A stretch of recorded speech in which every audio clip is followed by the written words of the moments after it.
우리가 함께 봉독한 누가복음 1장 26절에서 38절까지의 말씀을 근거로 은혜 아니면이라는 제목으로 말씀의 은혜를 나누겠습니다. 미국 최대이자 그리고 세계 최초의 국립공원이라 불리는 옐로스톤 국립공원에서 1988년에 20세기 최대의 대형 산불이 발생했어요. 산불의 원인은 번개로 인한 자연 발화였고요. 산불이 3개월이 넘도록 계속해서 지속되어서 이 옐로우스톤 숲의 연기가 8,000m 상공을 덮었고요.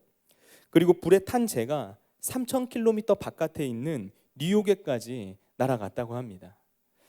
그래서 총 피해 면적이 서울시 면적의 절반 가까이 되는 그런 규모였다고 해요.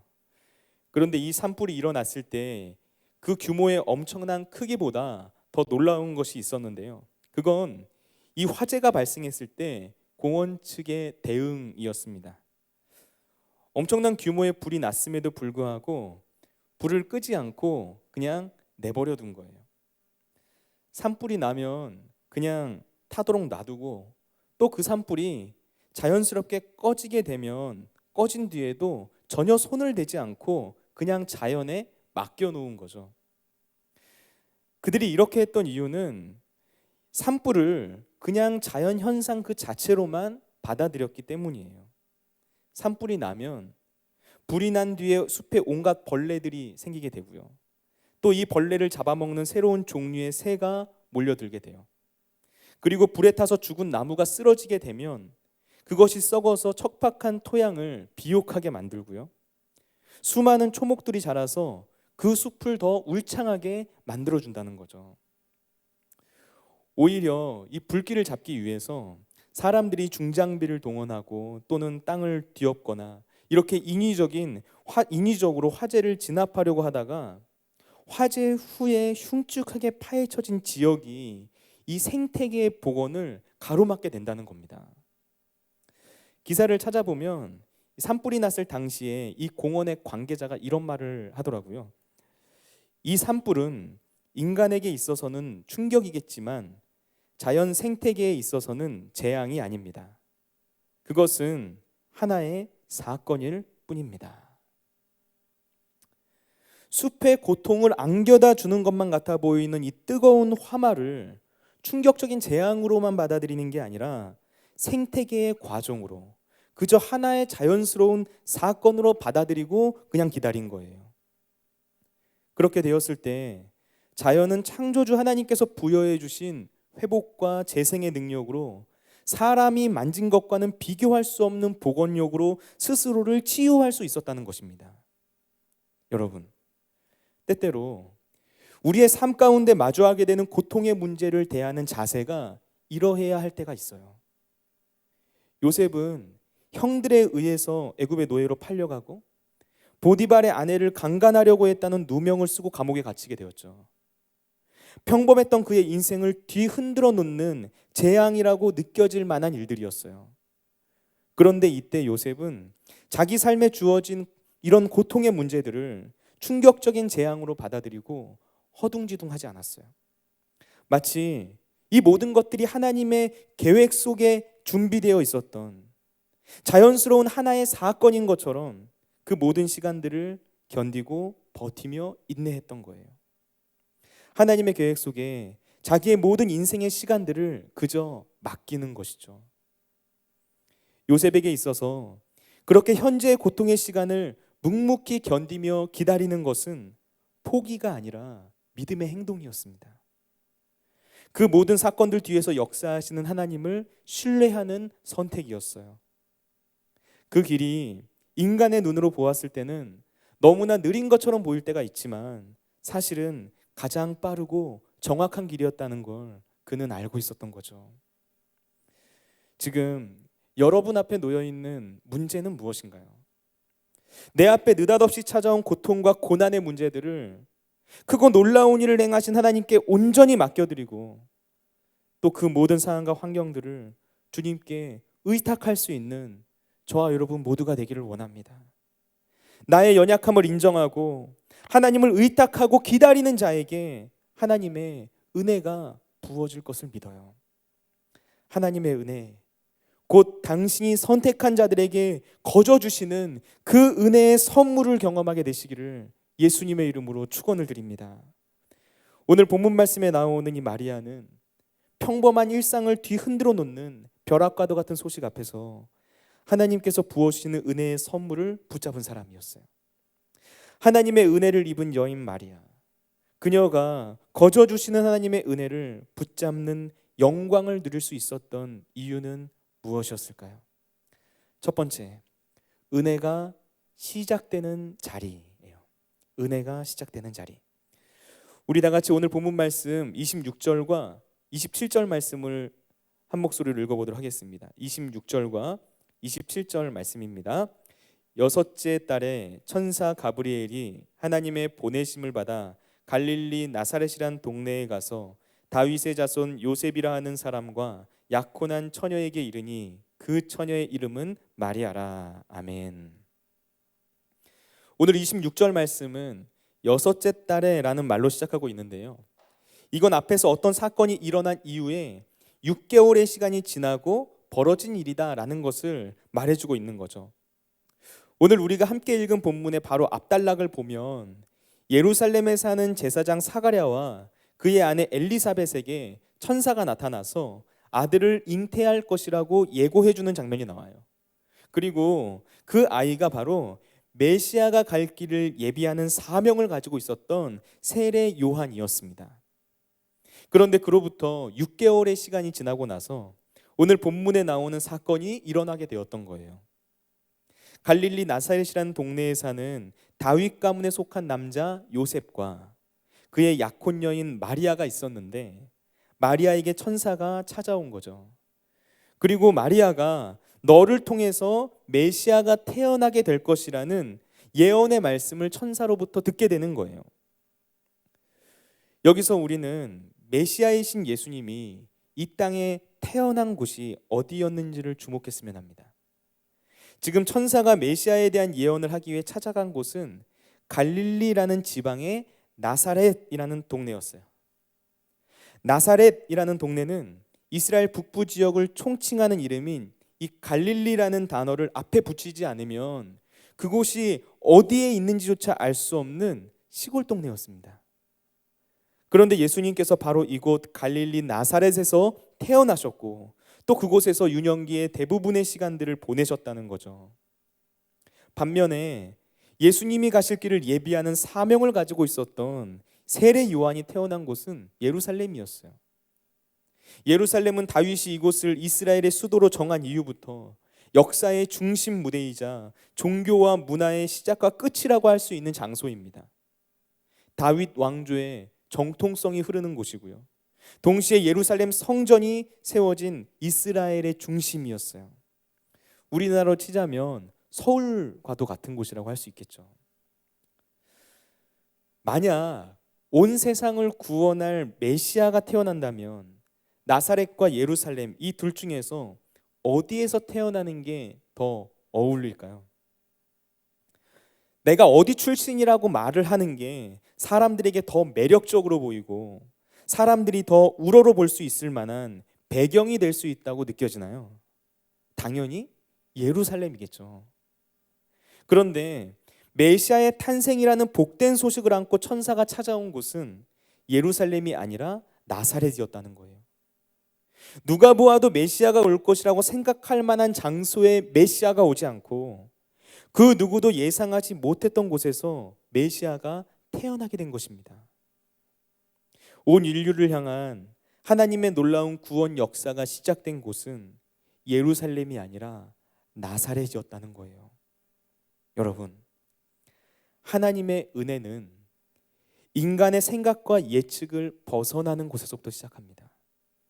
하나님께서 행하시는 새로운 일은 인간이 예상하지 못했던 의외의 장소에서 시작되는 거예요. 이것이 하나님의 은혜일 거라고는 전혀 생각하지 못했던 자리가 알고 보니 은혜의 자리였음을 깨닫게 되는 때가 오게 된다는 거죠.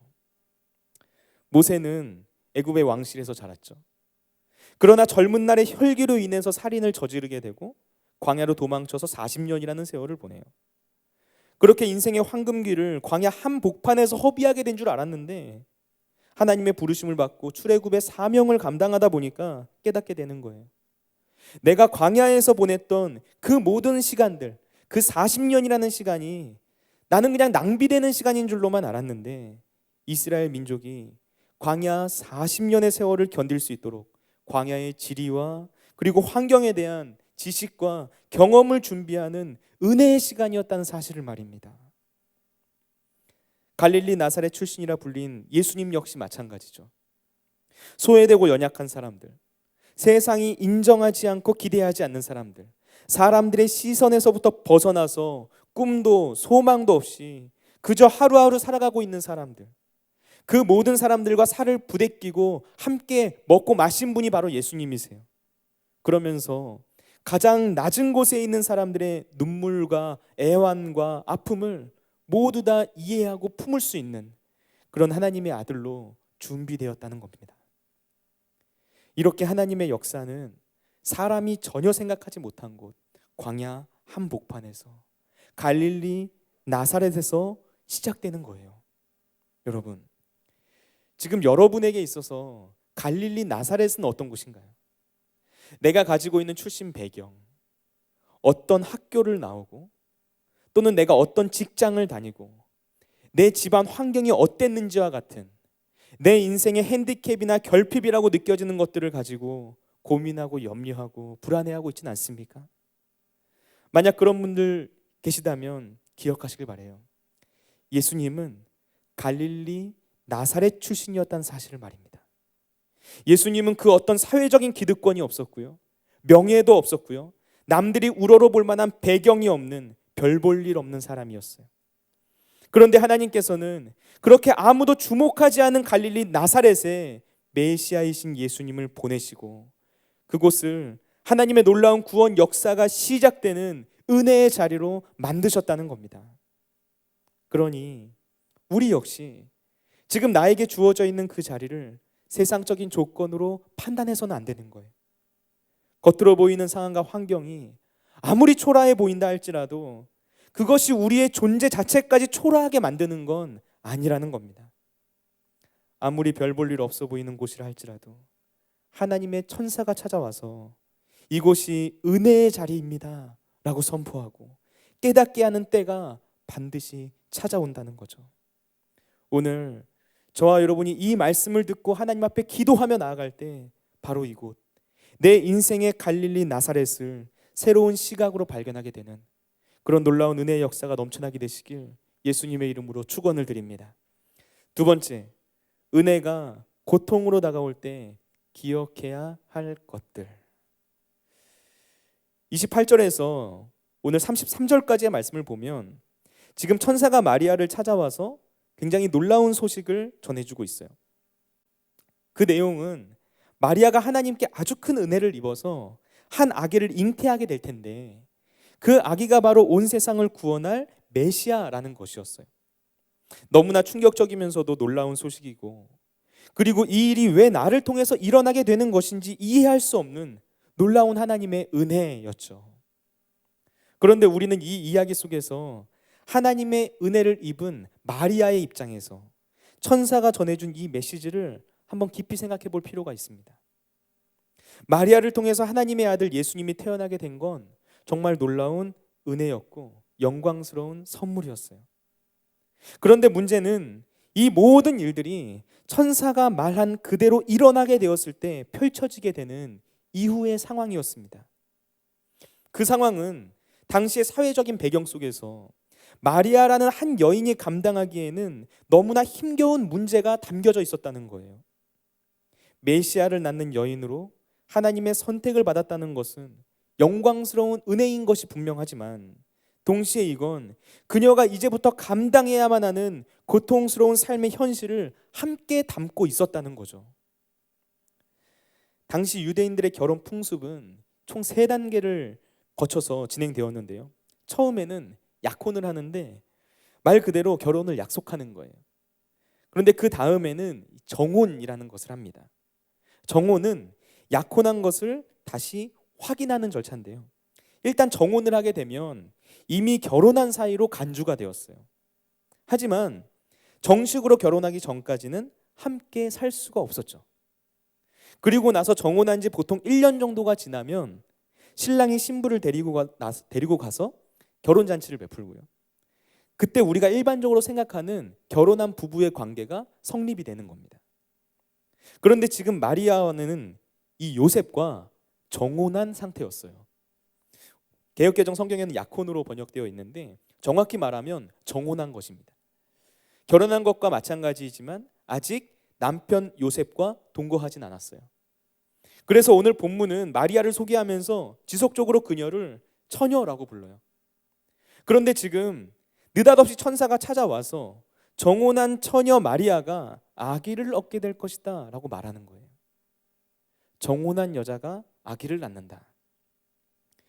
주변 사람들의 불편한 시선, 의심의 눈길, 지금까지 하나님 앞에서 내가 나름대로 올바르게 살아왔다라고 증명할 수 있을 만한 내가 나름대로 쌓아 올린 삶의 모든 기반들이 한순간에 무너지는 일이라고 할 수 있어요. 더군다나 율법에 따르면 약혼한 여인이 다른 남자와 동침했다라는 사실이 드러나게 되면 돌로 쳐서 죽일 것을 명령했습니다. 그러니까 지금 마리아는 돌에 맞아서 죽을 수도 있었던 거예요. 거기에다가 자신과 정혼한 남편인 요셉에게 이 사실들이 알려지게 된다면 인간의 이성과 상식에서 벗어나게 되는 이 사건을 그가 어떻게 받아들일지 전혀 예측할 수가 없었죠. 그렇기 때문에 처녀 마리아가 예수님의 어머니 마리아가 된다는 것은 분명 넘어서기 힘든 도전으로 느껴졌을 거예요. 이 은혜는 그냥 남들처럼 평범한 삶을 살아가는 길에서 벗어나게 만드는 은혜였고요. 수많은 사람들의 비난과 오해 혹은 생명을 잃을지도 모를 위험을 감수해야만 하는 각오가 필요한 은혜였습니다. 여러분, 하나님의 은혜는 때때로 우리에게 이런 모습으로 찾아와요. 주님은 분명 이것이 은혜라고 말씀하시는데 나에게는 이게 은혜로 보이지 않는 거예요. 너무나 위험한 도전이고 무모한 모험이며 가혹한 고통으로 느껴지는 거죠. 이렇게 하나님의 은혜가 고통이라는 가면을 쓰고 우리에게 다가올 때 우리는 혼란에 빠집니다. 고민하고 갈등하게 돼요. 내가 다른 것들을 다 포기하고 세상이 미련하다고 말할지도 모르는 하나님의 말씀을 따라가는 길, 이 길을 선택하는 게 과연 옳은 길일까 주저하고 망설이게 된다는 거예요. 여러분, 우리가 예수님을 믿고 믿음의 길을 걸어간다는 것, 거저주시는 하나님의 은혜를 받아 누리는 삶을 살아가게 되었다는 것은 필연적으로 이런 과정들을 동반합니다.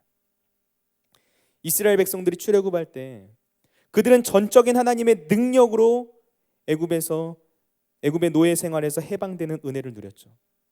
애굽에 10가지 재앙이 내렸고 홍해를 건넜고 하나님의 율법을 받았어요. 그런데 동시에 그들은 메마른 광야를 걸어가야만 했습니다. 그래서 그들은 늘 하나님께서 주신 은혜와 지금 내 눈앞에 펼쳐져 있는 현실의 문제 앞에 서서 계속해서 광야로 나갈 것인지 아니면 다시 애굽으로 돌아갈 것인지를 수시로 고민하고 갈등했었던 거예요. 저 역시 그랬었어요. 제가 걸어온 그 삶의 걸음들을 말씀을 묵상하면서 생각해 봤더니 지금까지 나를 만들어 온, 나를 있게 만든 그 모든 인생의 결정적인 순간마다 과연 이게 맞는 길인지 늘 고민하고 갈등했다라는 사실을 깨닫게 된 것이죠. 제가 그 과정들을 통해서 이번에 다시 한번 생각하게 된 것은 그 결정적인 순간에 내가 내렸던 선택들이 쌓이고 쌓여서 지금의 나를 있게 만들었고, 그리고 무엇보다도 그때 내가 내렸던 선택이 무엇이었느냐에 따라서 하나님의 은혜를 내가 더 깊이 경험하느냐 아니면 그렇지 않느냐를 판가름하게 되었다라는 거예요. 한마디로 고통의 가면을 쓰고 우리 앞에 찾아온 은혜 앞에서 내가 주님께서 기뻐하시는 선택을 하는 것, 그 모든 어려움들을 넘어설 수 있는 믿음과 순종의 결단을 하는 일은 전적으로 나에게 주어진 몫이구나, 우리 각자에게 맡겨진 몫이구나 라는 것을 생각하게 되었다는 것입니다. 세 번째, 은혜를 완성시키는 마지막 퍼즐이에요. 오늘 마리아가 천사 앞에서 보여주는 반응은 때로는 고통의 모습으로 우리에게 다가오는 은혜 앞에서 우리가 어떻게 반응해야 하는지를 알려줍니다. 하나님의 은혜를 진정 은혜 되게 만드는 모습, 하나님께서 부어주신 은혜의 때를 붙잡고 누리는 방법을 우리는 마리아를 통해서 알 수가 있다는 거예요. 우리 다 같이 오늘 본문 말씀 34절 말씀을 한번 읽어보겠습니다. 누가복음 1장 34절 말씀입니다. 마리아가 천사에게 말하되 나는 남자를 알지 못하니 어찌 이 일이 있으리이까. 아멘. 지금 마리아가 천사에게 이 모든 사실들을 듣고 나서 다시 천사에게 묻고 있어요. 처녀인 저한테 어떻게 그런 일이 일어날 수 있겠습니까? 그런데 이 질문은 천사가 전해준 말, 곧 처녀가 잉태해서 아들을 낳게 된다는 말을 믿지 못했기 때문에 하게 된 이런 불신앙의 표현이 아니었어요. 오늘 본문의 바로 앞단락인 세례 요한의 탄생 예고에서 세례 요한의 아버지인 제사장 사가랴는 천사가 전해준 말을 믿지 않았죠. 아이가 없는 이 가정에 아기가 태어나게 될 것이라는 말을 전해 들었는데 내가 나이가 이렇게 많은데 어떻게 아기가 생기냐면서 그는 하나님의 말씀을 자기의 현실적인 기준 그리고 이성에 비추어 보았고 이치에 맞지 않다고 생각해서 믿지 않았어요. 그래서 천사는 이 제사장 사가랴가 더 이상 말을 못하도록 그 아기가 태어나게 될 때까지 말을 할 수 없도록 만들어 버립니다. 그런데 마리아는 달랐어요. 마리아의 질문에 천사가 대답합니다. 이 일이 성령의 임재와 하나님의 능력으로 이루어지게 된다라고 말이죠. 그러니까 지금 천사의 대답을 보면 마리아가 한 말은 믿음이 없는 불신앙의 질문이 아니라 하나님께서 이 일을 어떻게 이루신다는 것인지 그 방법에 관한 질문이었다는 걸 알 수가 있어요. 내가 가진 상식으로는 이해되지 않지만 그런 상황에서도 하나님께서 어떻게 이 말씀을 이루실 것인지 그 방법을 하나님께 물으면서 약속의 성취를 맛보고자 했던 거예요. 말씀에 대한 불신과 의심의 반응이 아니라 끊임없이 하나님의 말씀 앞에서 질문하고 그 말씀에 대한 답을 구하는 거예요. 여러분, 바로 이런 사람들, 끊임없이 하나님의 말씀 앞에서 질문하고 그 말씀에 대한 답을 구하는 사람들이 오늘 가브리엘 천사가 마리아에게 했던 것과 같은 동일한 말, 이 일은 성령의 임재와 하나님의 능력으로 되는 일이다. 하나님께서 하시는 모든 일에는 불가능이 없다 라는 그런 응답을 듣게 된다는 것입니다. 오늘 본문 38절 말씀에는 이 모든 일에 대해서 마리아가 내린 결론적인 반응을 보여줘요. 우리 다 같이 오늘 본문 38절 말씀 한번 읽어보겠습니다. 누가복음 1장 38절입니다. 마리아가 이르되 주의 여종이오니 말씀대로 내게 이루어지이다 하매 천사가 떠나가니라. 아멘. 여러분, 지금 마리아는 자신이 듣게 된 이 모든 사실들 앞에서 자기의 정체성을 고백하면서 위대한 선택을 하고 있어요. 저는 주님의 여종입니다 라는 거예요. 그러니 말씀하여 달라는 거예요.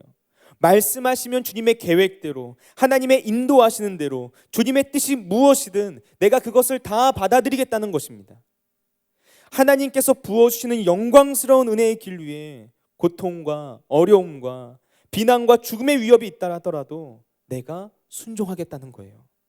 왜냐하면 나는 주님의 뜻을 거스를 수 없는 종이기 때문이라는 거죠. 여러분, 종은 어떤 존재인가요?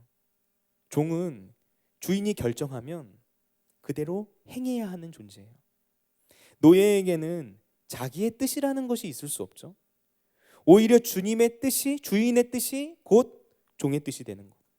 주인의 생각이 곧 종의 생각이 되고 주인의 결정이 곧 종의 결정이 되어야만 하는 거예요. 그렇기 때문에 종에게 있어서 고려해야 할 사항은 단 하나죠. 이게 주인의 말씀인지 아닌지만 알면 되는 거예요. 이게 주인의 말씀이면 나머지는 다 끝난 겁니다. 답은 하나뿐이에요. 그 주인의 말씀에 순종하는 거죠. 여러분, 바로 이게 우리에게 주어져 있는 위험한 도전, 위험한 모험, 가혹한 고통 앞에서 우리가 가져야 할 태도입니다.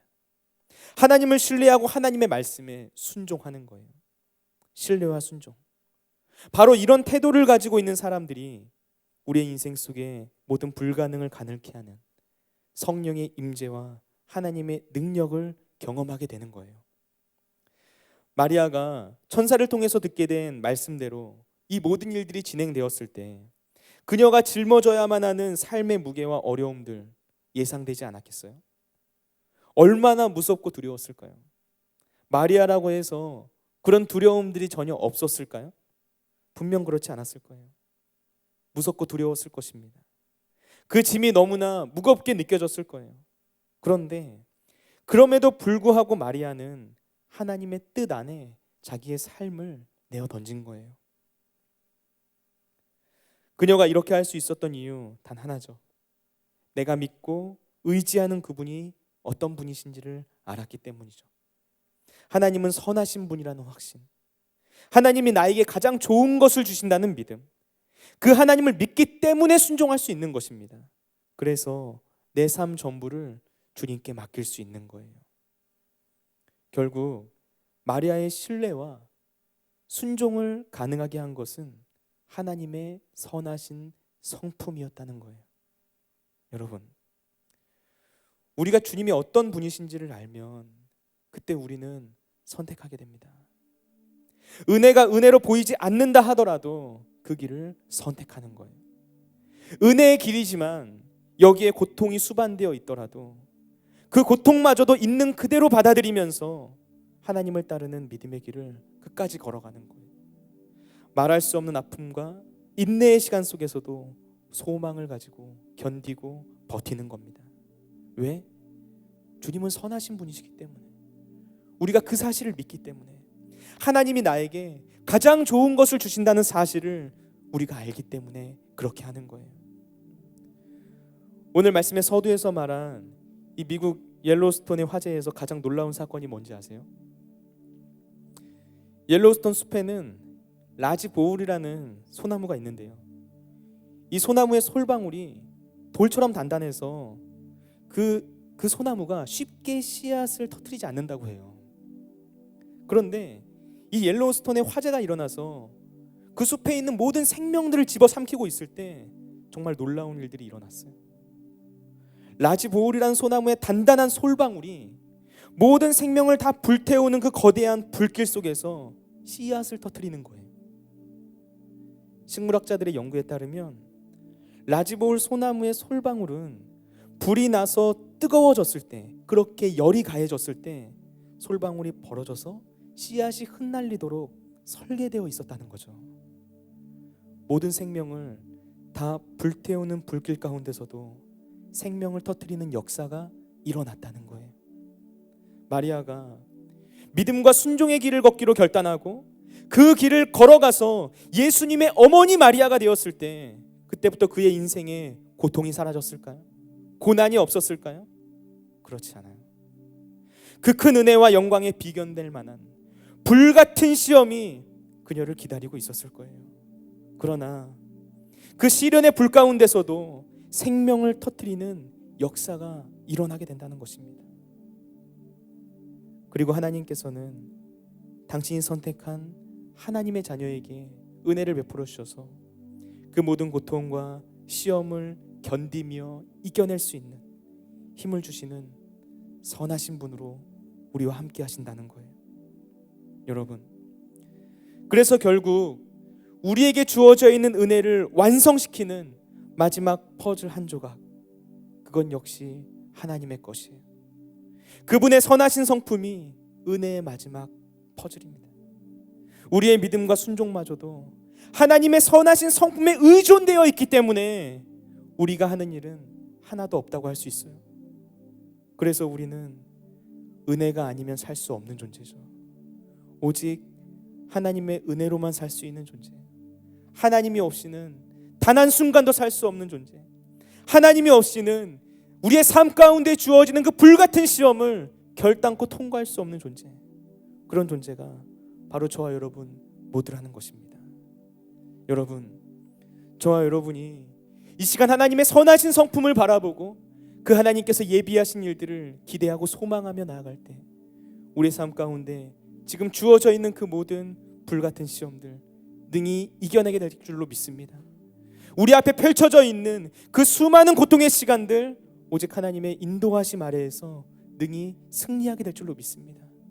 오늘 성탄을 맞이하고 있는 직전주일 우리가 그러한 믿음으로 하나님 아버지 앞에 기도하고 찬양하며 나아가길 원합니다.